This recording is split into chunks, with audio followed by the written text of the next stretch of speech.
Oh, well, this one, does MRI imaging replace the need for biopsy? That's an extremely perceptive question. We are actually, myself, Dr. Klotz, and the group, Dr. Fleschner and Princess Margaret, we're doing a study exactly on that purpose, to see if MRI can eventually replace biopsy. The group in Britain doing similar things. What we're doing actually, just to tell you briefly, these are people on active surveillance. They have prostate cancer, they're Gleason 6, PSA less than 10, and they've been screened properly, they're being observed, and normally we would do a biopsy in a year.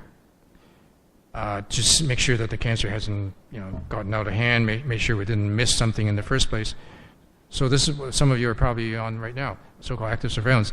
Well, what we're doing is, remember there's a randomized trial, the idea of randomization is to make sure there are no other biases. Well, we're testing MRI, but rather than just doing MRI and not doing a biopsy, we're doing MRI and biopsy on one group, and the other group just getting just their standard biopsies. So in the end, this group with the extra MRI, we're hoping to get extra information to answer that question that whoever this person, gentleman or lady said, does MRI replace the need for biopsy? I don't think it will replace the initial biopsy, but it will help to identify where things are and whether it's going to actually give us further information where to target it. A couple more, I think. At what age should a young man with a family history of prostate cancer begin to be tested? Very good question. Some people say around age 40, instead of 45 or 50, maybe at age 40, but at least get one PSA and see where things are, and get the family physician to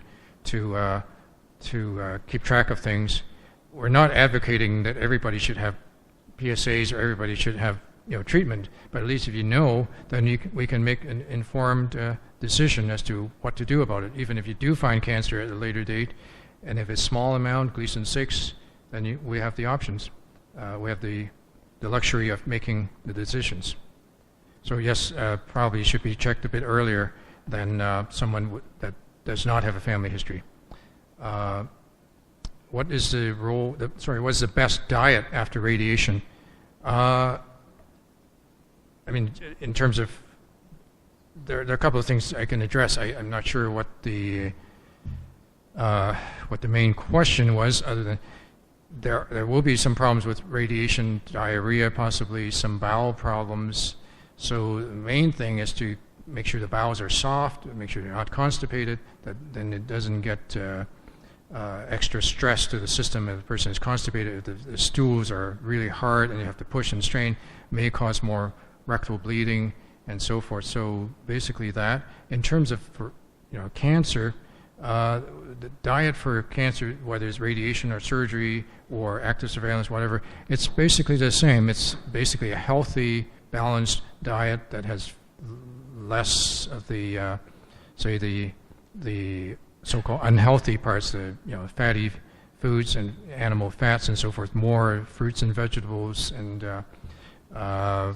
where there's things that are rich in lycopenes, rich in antioxidants, and all those things are good, supposedly good, although I don't have details on any of those, but that's for anybody. Okay. So, but as far as the bowel part, you may have to supplement it with stool softeners. Okay, which treatments are not covered by OHIP? Well, the ones that I covered earlier, the HIFU is not, if it's a primary treatment.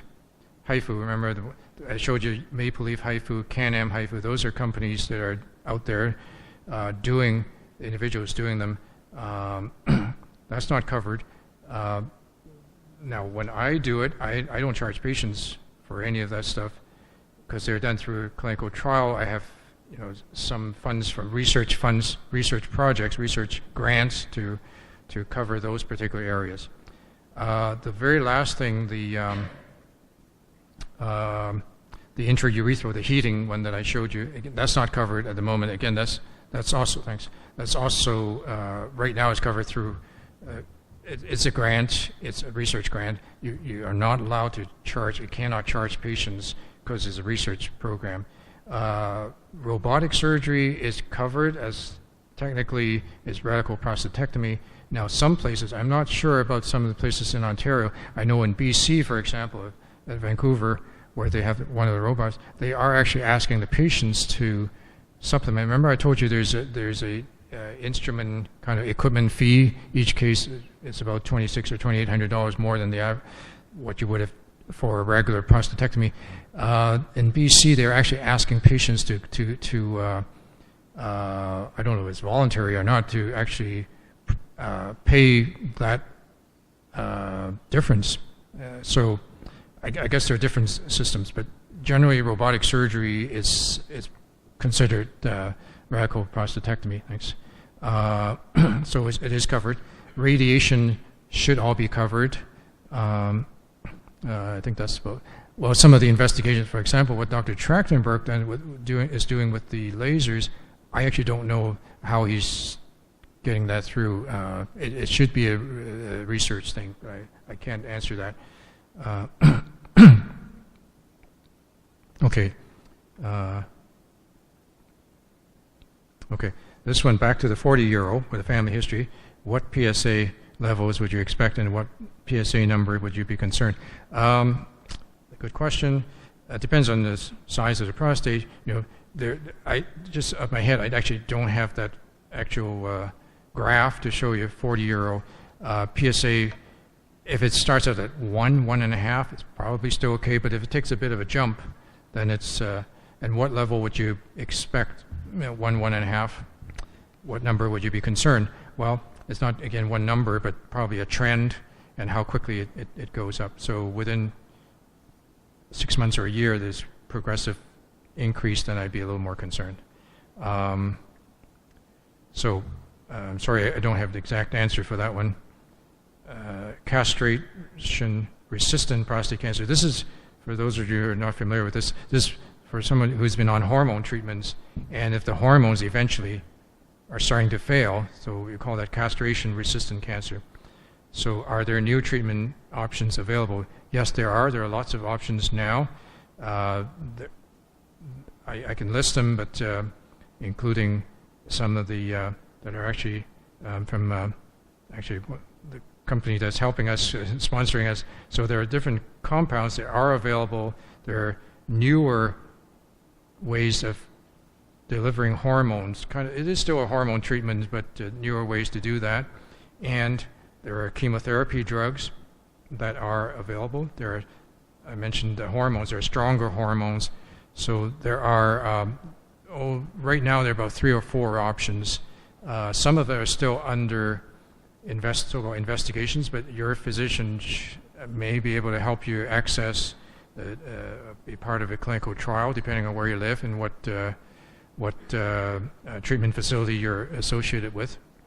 Okay, so by and large, they are effective, but they're obviously they're not home runs. They're not going to cure all prostate cancer, but they are much more promising than, say, they were like 10 years ago. Even chemotherapy, years ago, we didn't have any chemotherapy. Now there are some chemotherapy drugs that are quite helpful.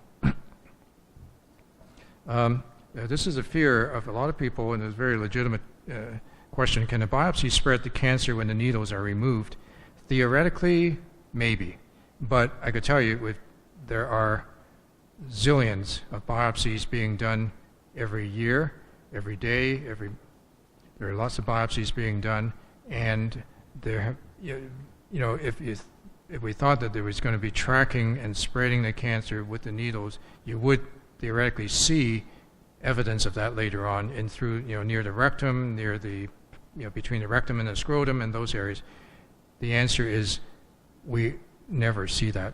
I guess never say never, because I have actually seen a report, but that's only on someone who is extremely high grade, very, very, very, very aggressive cancer, and this is one report out of, again, zillions of people. These are, if it happens, it's so rare that you guarantee that whoever the physician is or the surgeon is, would have reported it. Okay, so again, this would be so rare that theoretically, you can never say never, but it's, you could say it's a concern, but I wouldn't use that as the reason for not getting a biopsy. Now, there are other organs, other places, other types of cancers that work differently, that behave differently. But I'm just talking prostate. So that's my answer.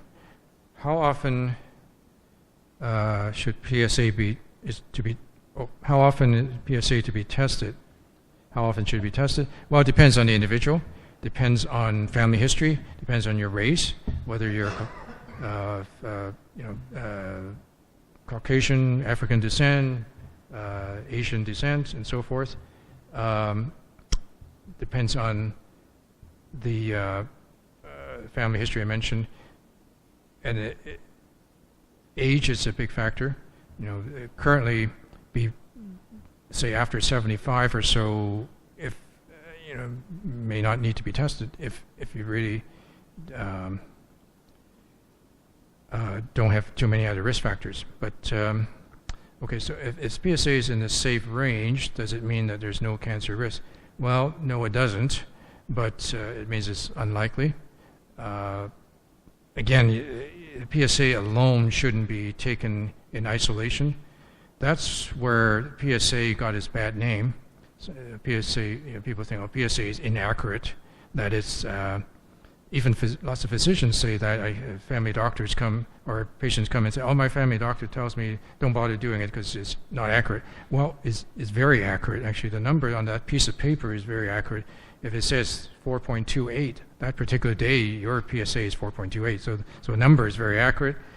Really, the question is, what does that 4.28 mean? What does it imply? If you think that 4.1, 4.2 has to imply cancer and 3.9 is not cancer, then you're wrong half the time. So that's where people initially thought. That's the misconception that PSA definitely is black and white, that certain numbers mean something.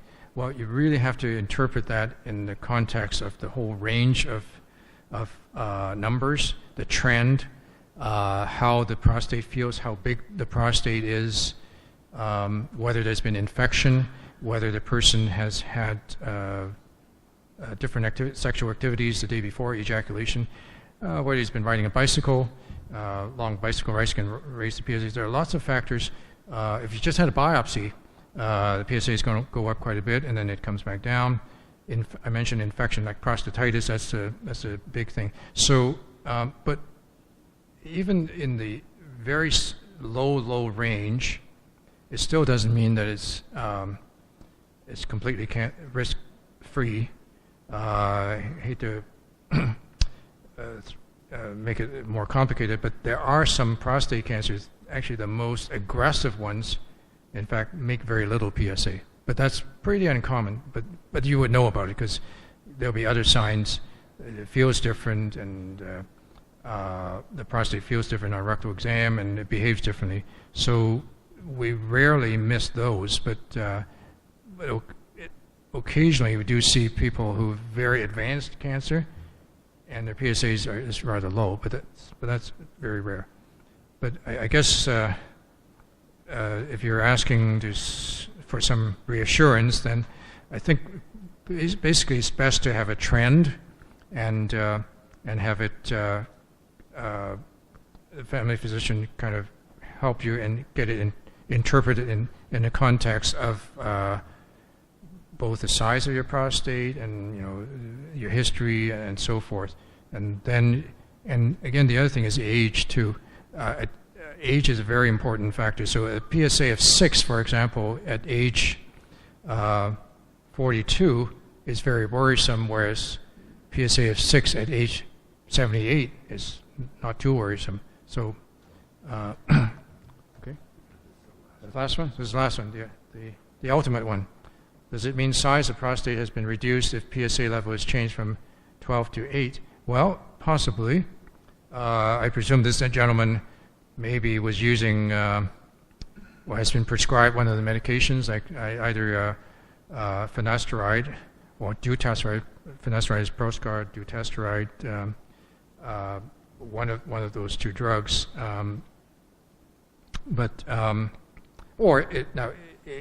So in that case, the idea was to shrink the prostate, and the PSA will drop if one of those two drugs or that class of drugs is being used.